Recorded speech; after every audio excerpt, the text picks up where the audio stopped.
The 2025 McLaren GTS is here, and it's not just an evolution of the GT's refined, more focused, yet still luxurious take on what a Grand Tourer can be when it's born from a supercar pedigree. This car is McLaren's answer to the modern-day desire for speed, comfort, and everyday usability in a single package. But don't let the softer Grand Touring badge fool you. This is still every bit a McLaren at heart. Underneath the sleek bodywork lies McLaren's signature carbon fiber monocell 2T chassis, providing both rigidity and lightness. That alone sets the GTS apart from the typical GT car. Most Grand Tourers lean more into comfort, sacrificing the edge of precision driving. Not this one. The GTS carries a dry weight of just under 3,200 pounds, making it significantly lighter than many of its so-called competitors. That low weight not only aids performance but also enhances driving feel in a way few Grand Tourers manage to achieve. Powering the GTS is a 4.0-litre twin-turbocharged V8 engine mounted in the middle,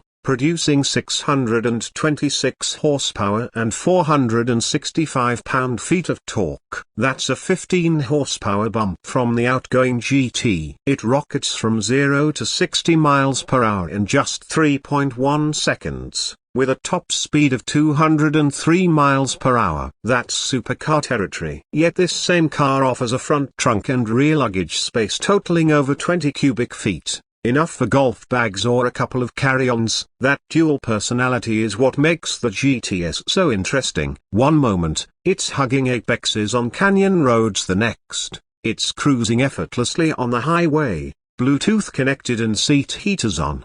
Styling-wise, McLaren kept the elegant lines of the GT but gave the GTS a bit more edge. The front end gets a refreshed look with larger air intakes, optimizing airflow and giving the car a more assertive presence. The dihedral doors remain a dramatic party trick, something you never really get used to, no matter how many times you open them. Around back, subtle changes in the diffuser and rear fascia hint at the car's added aggression, while still keeping it refined. It walks a tightrope between looking like a track weapon and a piece of modern sculpture. The wheels are lightweight forged alloys wrapped in Pirelli P0 tires, with optional carbon ceramic brakes available for those who plan to push the car harder. The suspension system features McLaren's proactive damping control, tuned specifically for the GTS. That means you can glide over uneven roads in comfort mode or switch to sport or track and instantly feel the chassis tighten, the steering weight up,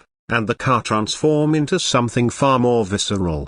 Inside, the GTS strikes a balance between luxury and function. High-quality materials like Nappa leather and machined aluminium surround you, while the layout stays driver-centric. The digital gauge cluster is crisp, quick to respond, and changes its display depending on the drive mode selected. The central infotainment screen is vertically oriented, familiar to those who've seen other McLarens, and while it may not have the most cutting-edge software in the segment, it gets the job done. Apple CarPlay is included, though Android Auto is still curiously absent. The seats themselves deserve praise. Designed for long-distance comfort, they're supportive without being overly aggressive. You won't find the bolstering of a track-focused McLaren here, and that's a good thing for the GTS's target audience. There's optional soft grain leather, contrast stitching, and even cashmere accents for those who want to take the luxury theme to the next level. Sound insulation has also been improved, with added acoustic layers in the glass and doors, helping reduce road and wind noise without muting the roar of the V8 behind you. One of the more interesting features is the luggage space. The rear cargo area sits above the engine, and McLaren has lined it with heat shielding to keep things from warming up too much. It's smart engineering decisions like this that make the GTS more than just a performance machine. It's one you could feasibly drive daily or take on a weekend getaway without compromise. Despite its supercar underpinnings, the GTS offers surprisingly decent ride height. It can clear speed bumps and steep driveways better than many rivals thanks to the adjustable front-end lift system. Visibility is also commendable for a mid-engine car, aided by large mirrors and a rear-view camera. It's still not as practical as a Porsche 911, but compared to something like an Aston Martin DB11 or Ferrari Roma, it holds its own remarkably well.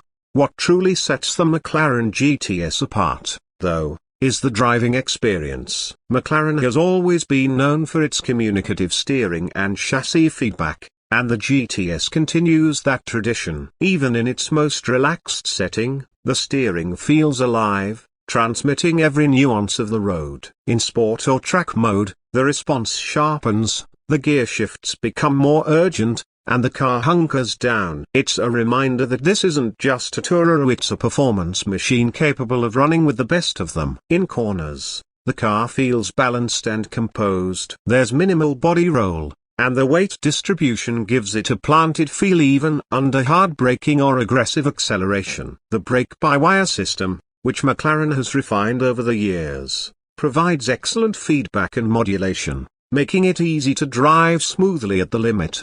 Now, let's talk price. The 2025 McLaren GTS starts at around $210,000 before options. That places it in a niche segment, more expensive than a Porsche 911 Turbo S, but less than a Ferrari Roma or Aston Martin DBS. For those who want something more exclusive, McLaren is also offering bespoke options through MSO, their in-house customization team. Unique colors, materials, and trims can be spec'd to make your GTS a one-of-one masterpiece. And in terms of ownership experience, McLaren has worked to improve reliability and service support. The company offers a solid warranty, and dealerships are increasingly focused on providing a premium customer experience. With the GTS, McLaren is clearly trying to broaden its appeal without diluting the essence of what makes the brand special. So, who is the McLaren GTS really for? It's not aimed at the hardcore track day junkie, that's what the Artura or 750S is for. And it's not trying to be a soft,